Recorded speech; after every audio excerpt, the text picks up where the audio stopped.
Oh, I didn't need to do that.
Got it.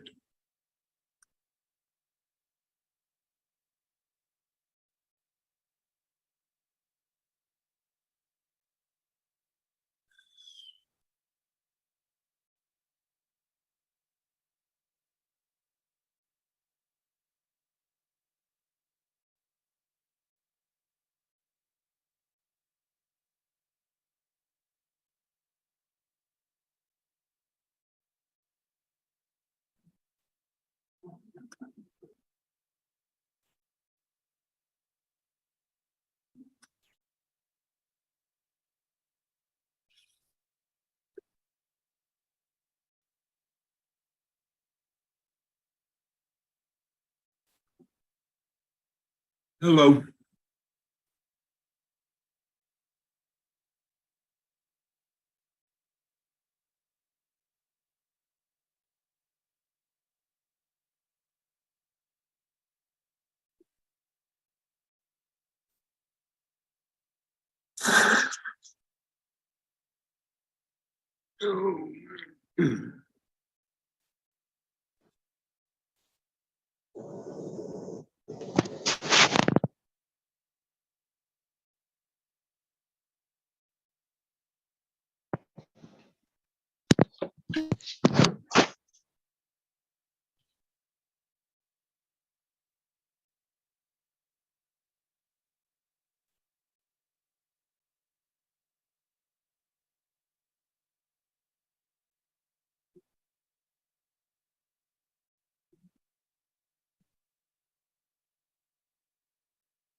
About a couple of our events which are happening soon.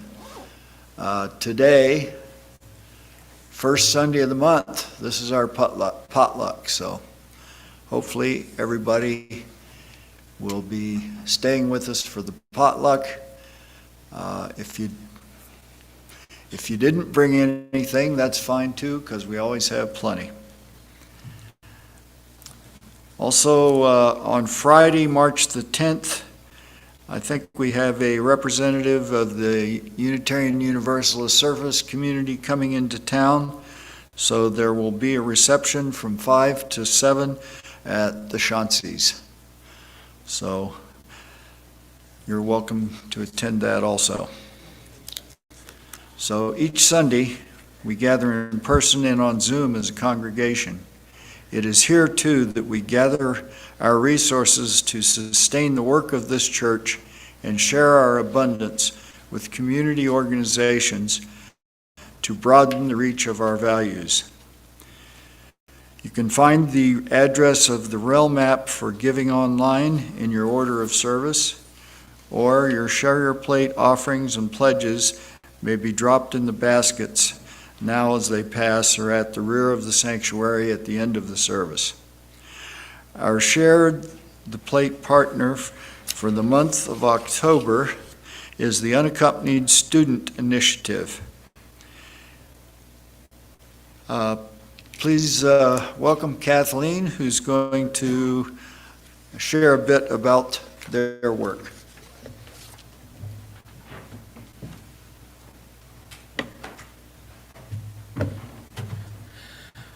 Good morning.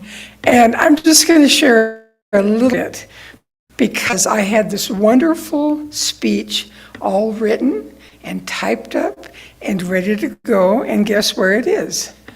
Home, still on my printer. So I think, maybe I'll use it in a couple of weeks.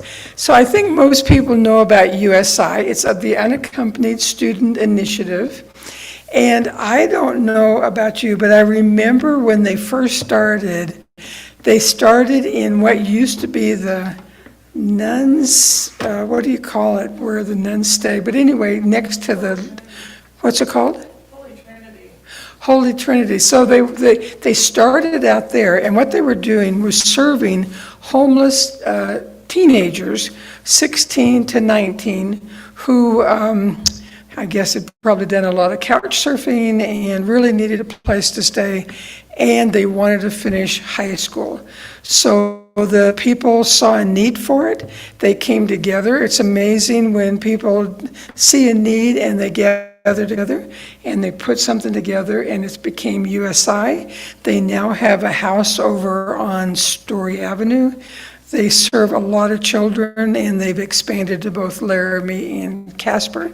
And that's all I know off the top of my head, but please give generously. Next week, we will have somebody from USI that will actually know what they're talking about. So please give as you can. Thank you.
Thank you, Pris, and thank you everyone for your generosity.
Our opening words come from the Reverend Douglas Taylor. Gracious and loving God, Great Spirit, Mother Goddess, Spirit of life and of love, Thou who art known by many names, though contained by none, we gather this hour to consider creation and our own creative spark within. We gather as around a campfire, listening to the stories of the people, seeking, searching. O Spirit, we long to find our way in the oft-times difficult days of our living. We long to know and be known. Amid the good and bad, we walk through each day. For so many things, we offer our thanks. Help us, O God, not to take for granted sunlight and friendship, beauty and 10,000 things. We give thanks. We say thank you. We give thanks. Help us, O Spirit, to see the way forward when we have trouble and feel lost. Help us remember that we participate in creation and can lend our own spark to make life sweeter. Remind us to honor creativity as holy work. Remind us that our stories help us know ourselves and know what matters in our lives. May the presence of the holy touch each of us in ways that bring us closer to the life-giving power of creation and creativity. In the name of all that is holy, may it be so in this time of worship and always.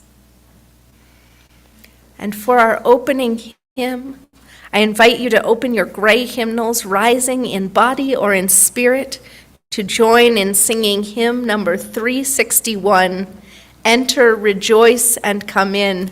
And you are always welcome to join our hymn singers up front if you would like to participate in the shared leadership of our singing.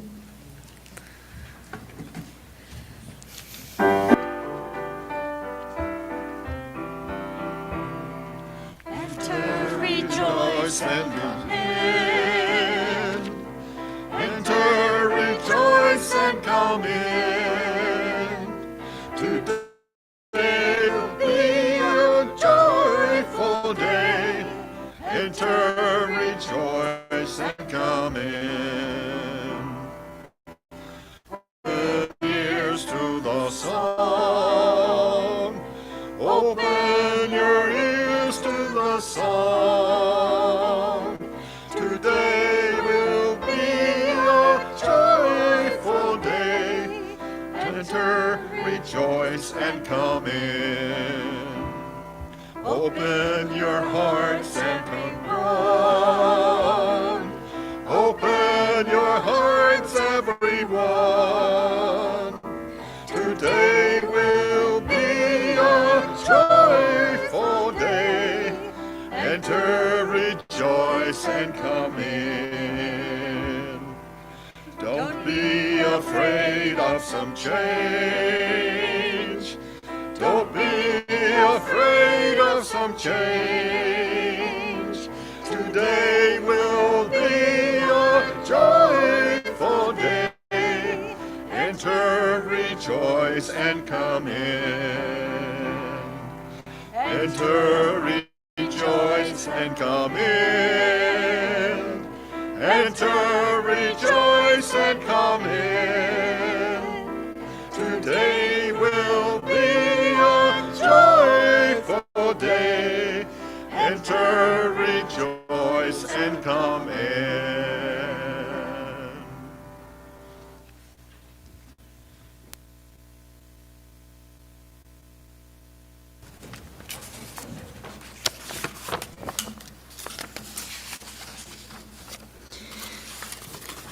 So for today's chalice reading, I've chosen the final stanza of the poem that Amanda Gorman wrote and read for President Biden's inauguration. The hill we climb. When day comes, we step out of the shade, aflame and unafraid. The new dawn blooms as we free it, for there is always light. If only we're brave enough to see it, if only we're brave enough to be it.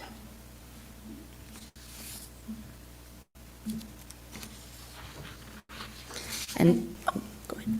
Oh, and today we're doing a little differently. We have a play, a little bit of a shared experience during our Message for All Ages. So if children would like to come up and share in the leadership of our covenant, you are welcome. And then we're not actually going to sit on the steps. We're going to head back to your seats so that you can see everybody talking. So.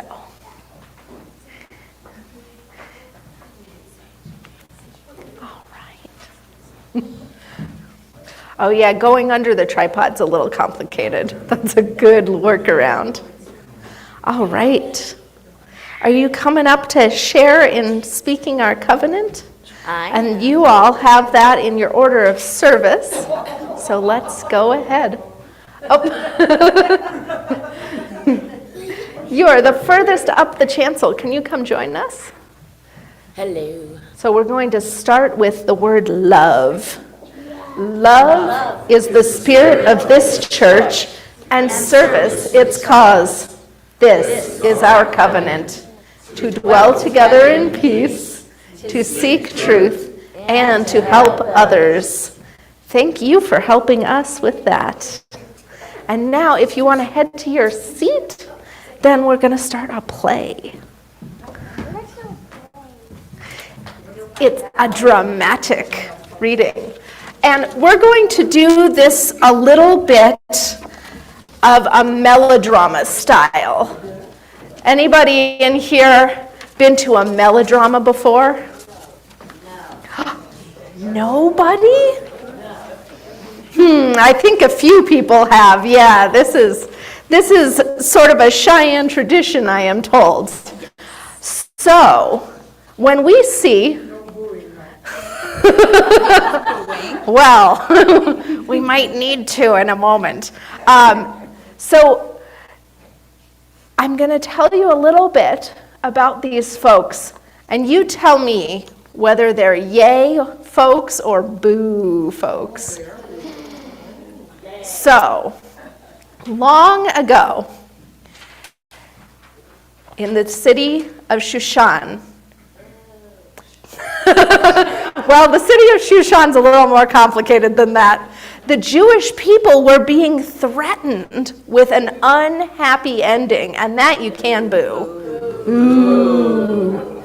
But a brave queen named Esther saved the Jewish people. Yay! Because of her courage, Jewish people around the world still celebrate this story as it was written many years ago in the book of Esther. And that celebration is called Purim. And we're telling the story of Purim today, not because we're all Jewish or pretending to be Jewish, but because it's a pretty special story. It's a story that's been told for over 9,000 years. And it's a story from a faith tradition that can remind us how to be brave in using our voices to speak for justice and to protect others. And that's another yay! Good stuff. So to begin Esther's story, I am going to introduce the four main characters. There's King Ahasuerus, who has a powerful kingdom. And he's sometimes a good king, but he doesn't always think things through. Sometimes he's too busy partying to run his kingdom very well. So, the king has an advisor. His name is Haman, and he's a rich man with no principles. Ooh. But we love you, Jean. And then there's Mordecai, the wise and kind uncle to his niece, Esther, who is our young heroine of the day. So once upon a time, King Ahasuerus was looking for a new queen. The old queen hadn't pleased him so much. So he threw party after party after party and searched and searched and searched, almost like the prince in Cinderella. But he couldn't find one he liked until he saw a young woman named Esther. Yay! Esther was young. Esther was beautiful. Esther was smart. Esther was quiet. And Esther was Jewish. And being Jewish in that day, and even today, meant being different. Even today, there are people who don't like someone who's different and might treat them badly. So before Esther went to the palace as queen, her cousin Mordecai had some words for her. Mordecai said, Esther, don't tell anyone that you are Jewish. It will only cause trouble. All right, Mordecai, I'll do as you say. Good job, that's a yes. So Esther went to the palace and became a queen. And Mordecai came every day to the courtyard to see how she was. Because in those days, there were no cell phones. Thank you. And one day, while he was in the courtyard, Mordecai heard two men who were plotting to kill the king.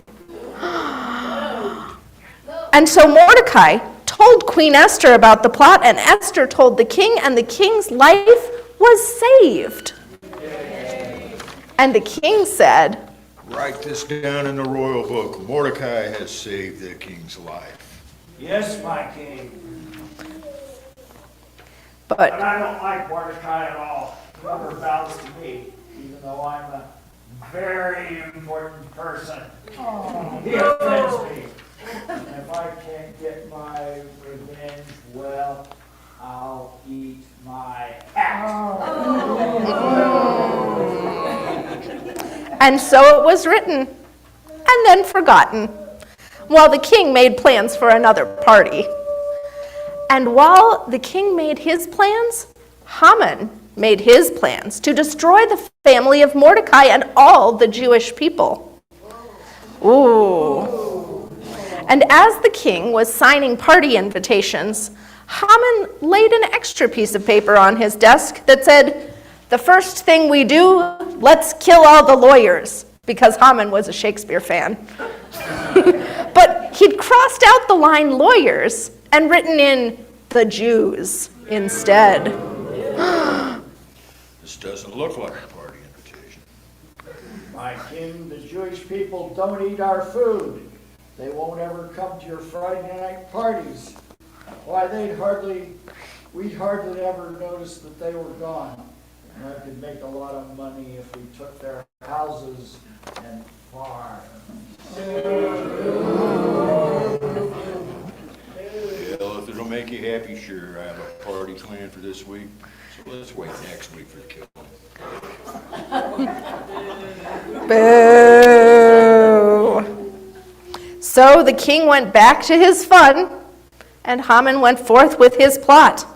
And when Mordecai heard the news, he and his family cried. And then he went to see Esther. And when Esther heard the news, she cried too. And she asked, What about me? I'm Jewish too, and I'm scared for my people.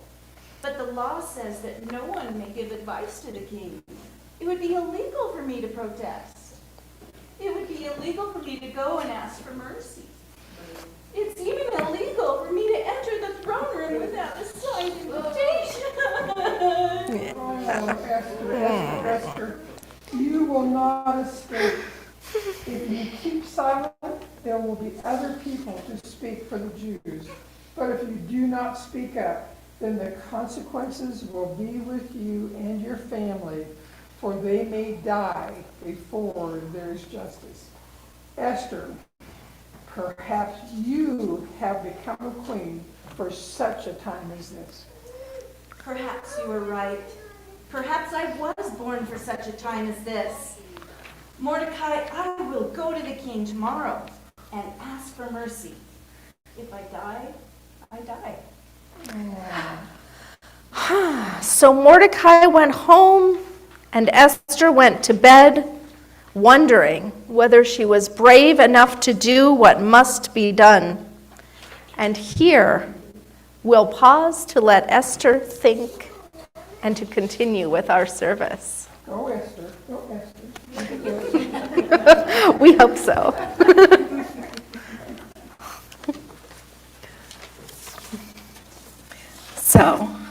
So now we're going to take a pause from our play to have our time of pastoral prayer.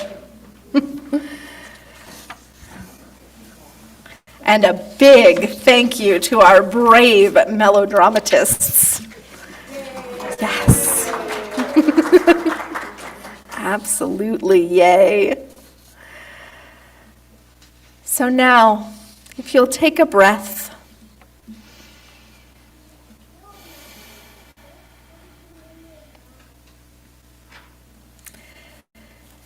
let us join in a spirit of prayer and meditation, spirit of life and of love. We gather together each week to be with one another, to support each other, to be a comfort in hard times, to celebrate the joys and excitement of all that is good, to dwell together in the wonder and mystery of this magnificent and ever-changing life. And so, on this day, let our prayers reach out. Let them reach out to all who are struggling as this legislative session progresses. Let us hold closely in our hearts all of our children of all genders, who they themselves or whose friends may be impacted by new legislation moving through this House and Senate. Let us hold them in our love. Let us offer courage and tenderness. Let us make this always a safe place for everyone who is in need. And let us hold, especially in our love and care, those struggling with health challenges. Let us offer our thanks and gladness that Ron is with us again in person after weeks away.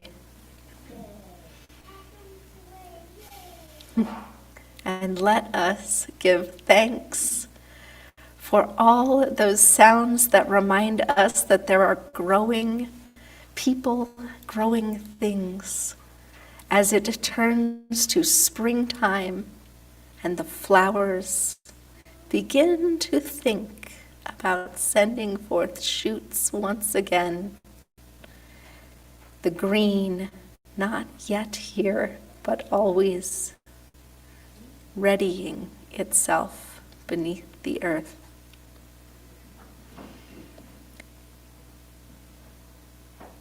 May we hold in our hearts all those in need. May we offer our good wishes to those whose celebrations are not yet ready to speak aloud. And so, as the earth turns and the seasons come into balance, let us hold in this space the peace and comfort of community which ever enfolds us. Amen, and blessed be.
So our reading for today is Now is the Time by Mzakwe Mbuli. Now is the time to climb up the mountain and reason against habit. Now is the time. Now is the time to renew the barren soil of nature, ruined by the winds of tyranny. Now is the time. Now is the time to commence the litany of hope. Now is the time.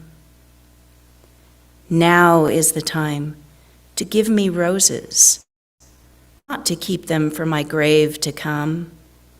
Give them to me while my heart beats. Give them today while my heart yearns for jubilee. Now is the time.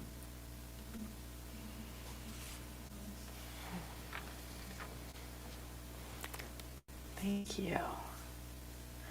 And now is the time to return to the story of Esther. For 3 days, Esther prayed for strength. And then, in the morning, she went to the king's throne room to ask the important question: would he spare the Jewish people from harm? Esther, what a surprise. Did I invite you here? My king, you did not. And you know, for the penalty for that is... Well, no matter. I'm glad to see you. What can I do for you? Just ask and it shall be done. Well, I just wanted to ask you if you and Haman would come to dinner tonight. It would be lovely to see you both. I am so glad you invited me to this delicious dinner. Now, what else can I do for you? Just ask, it shall be done. Even if you ask for half the kingdom, I'd give it to you. Well, I wonder if you and Haman would come to dinner with me again tomorrow night. It would be lovely to see you both again. Oh, she's keeping a secret. If I can't find out what it is, I'll eat my hat. But twice Esther had tried, and she still hadn't asked the important question, not with prayers for strength or with prayers for courage. And so that night, she prayed to remember her people. And that same night, the king could not sleep, and he asked a servant for a bedtime story to read the royal book. And he heard again the story that he had forgotten of how Mordecai had saved his life. So when Haman came in to say goodnight and also to ask if he could please kill Mordecai a day early, because he really didn't like the guy, the king asked, Haman, what should be done for a man the king wishes to honor? well, Haman was the kind of guy who thought he was the best at everything.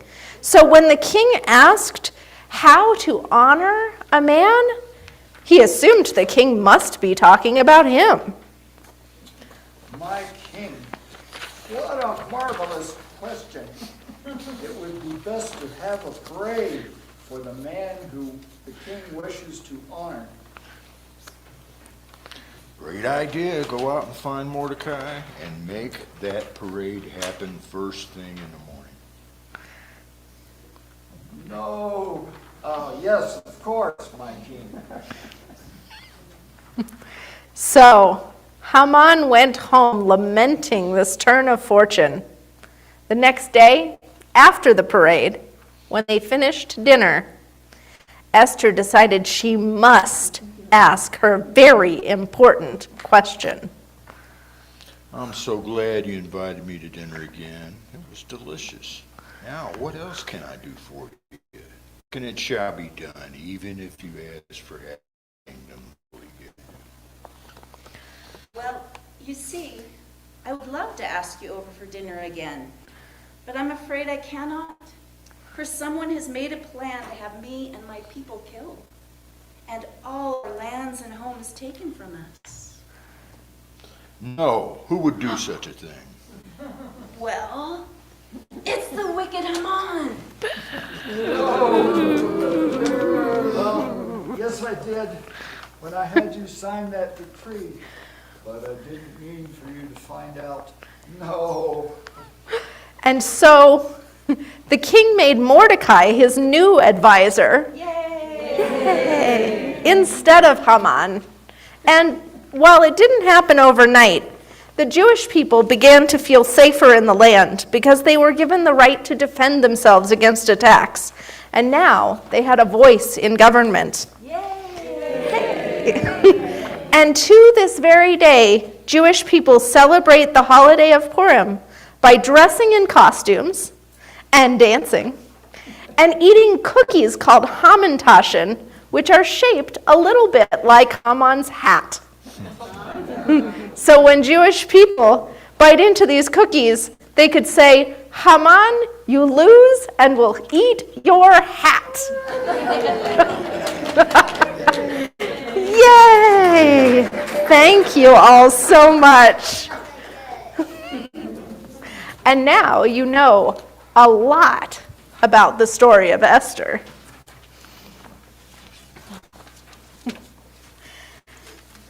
The story of Esther, of course, as many books of the Bible are, is a little more complicated than we can put into a melodrama. But it has some really important lessons. For one thing, Esther was a young woman. She was made queen specifically because she was young, pretty, and willing to be quiet. Those were her qualifications for the job, that she was willing to do what other people told her a whole lot of the time.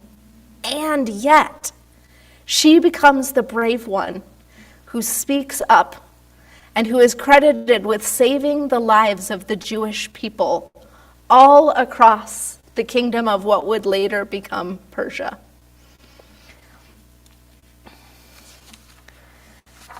So, yeah, definitely a yay. So one of the important things that we learn about this story, and this is something that comes up in these old stories of the Jewish scriptures time and again, that it's not the person who is ready, not the person who is most capable, but the person who is there and who chooses to say yes, who speaks up, and they are honored. For Esther, she is the young and quiet one. In the story of Moses, which many of you probably know from Charlton Heston, if not from reading your Bibles, Moses, when he comes to holy ground and is asked to speak for his people, he says no, because he has a stutter, a speech impediment, and feels that he cannot physically speak under stress. And God says, that's fine. Get help. Your brother Aaron can talk, and you can be in charge of the stick that turns into a serpent, and between the two of you, I'm sure you'll pass along the message well enough. And so he does. Disability is no object. Readiness, no object. It is simply willingness that makes us ready in the fight for justice. And so this month, as we begin to speak about trust, we're speaking about who we are, what we do when things are not right, how we learn to be in relationship with each other here and with the wider world. Because the foundation of trust is that we are willing to listen, to understand, and to speak, to be in solidarity with one another. In this case, in the story of Esther, Esther spoke for the Jewish people, those who she considered her own, her family, her ethnicity, her religious compatriots. And yet, as Unitarian Universalists, we know our people are who? I bet you all can figure it out. Everybody. Yeah, I think that deserves the melodrama yay. Yay! Yeah. And if our people are everybody, then that means that we have to really consider where we are, what's accessible to one another, what we need from one another, and that might not always be the same things. It means when we come to the potluck, we all bring different dishes, and we know that someone might be gluten-free or vegetarian, and we trust that not everything will be edible by everyone. It may not be to your taste. Maybe you don't like avocados or shrimp or kale or macaroni and cheese. Shockingly, there are people who don't like macaroni and cheese. Right? And we don't boo each other for what we do and don't like to eat.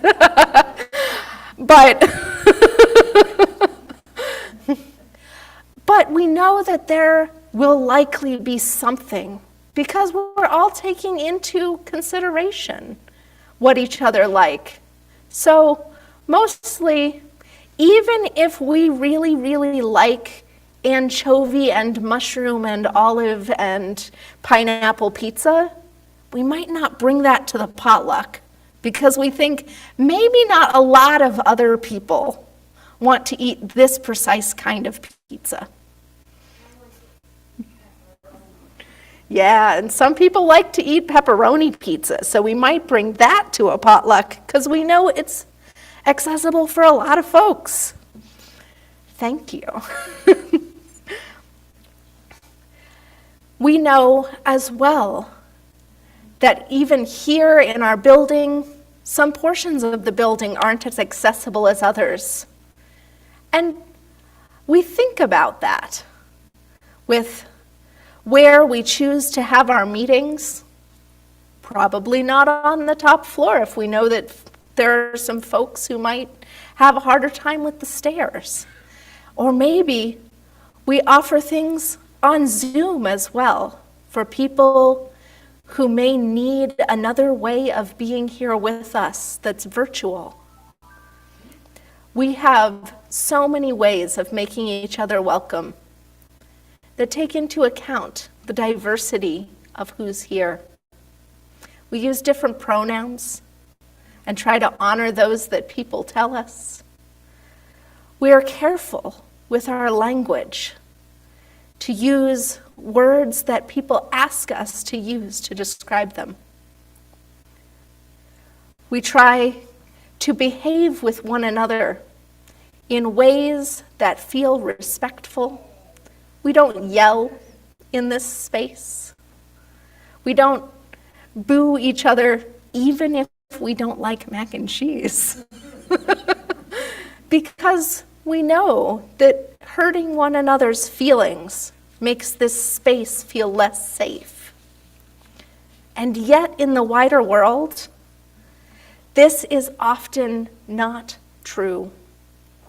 And so in that space, we also know that like Esther, we may need to speak up. We may need to be the people who remind others that people are not just the sum of how much we can take from them, that people are not bound only by religion or ethnicity. Though the story of Esther leaves those dividing lines between the Jews and the rest of the people of Persia, we have continued to learn and to do better, knowing that all people are chosen people with worth and dignity and the ability and need to have space to thrive. We know that we are sacred. And so, like Esther, we know that we may try to use our voice, and we may fail to ask the most important question or say the most important thing time and again. And yet we come back, trying again until we get it right. Because we know that all of us need all of us. We are all our people. And so today, I invite you to look around at each other. You are all our people.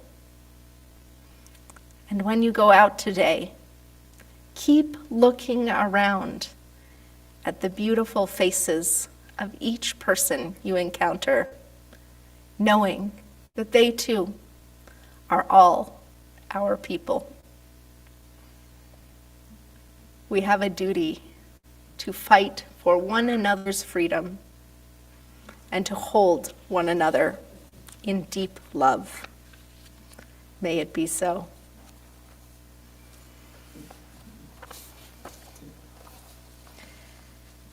And so, let us continue in a prayer from the Old Testament as we rise in body or spirit and join in singing our closing hymn, number 399.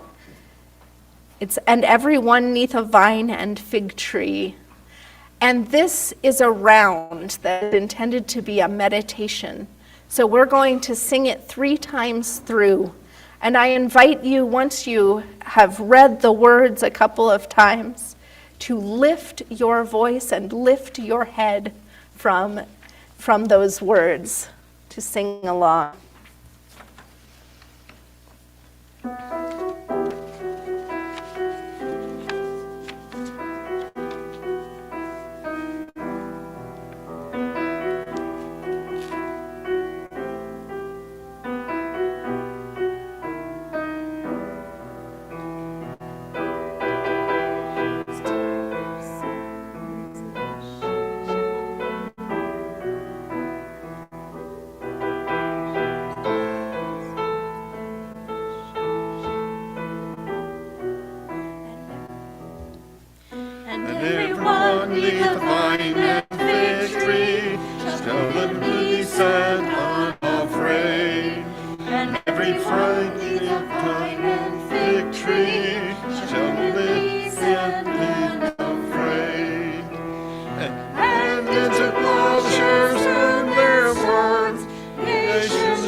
Please remain standing as we extinguish our chalice flame and speak together the words in our order of service.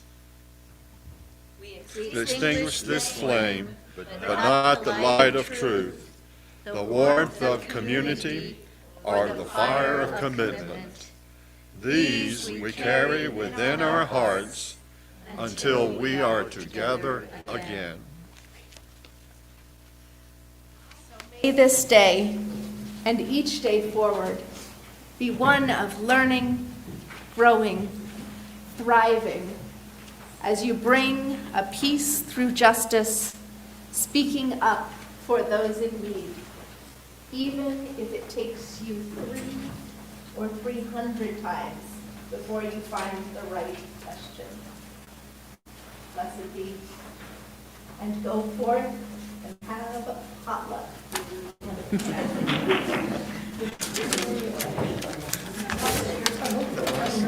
It's